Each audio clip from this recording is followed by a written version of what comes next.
Hello everyone, welcome back to my channel.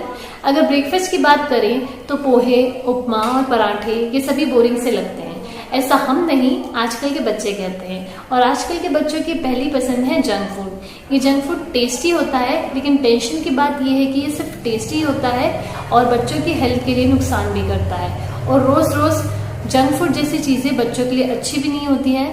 तो बच्चों के लिए ब्रेकफास्ट में ऐसा क्या बनाएं जो उन्हें टेस्टी भी लगे और उनकी हेल्थ के लिए भी अच्छा हो। तो ऐसी एक डिश है मैक्रोनी। जी हाँ, आज मैं आपके साथ शेयर कर रही हूँ मैक्रोनी की रेसिपी। तो रेसिपी आगे बढ़ाएं इससे पहले आप मेरे चैनल को सब्सक्राइब कर दें और बेल आइकन भी प्रेस कर दें ताकि आपको मेरे चैनल के लेटेस्ट अपडेट्स मिलते रहें।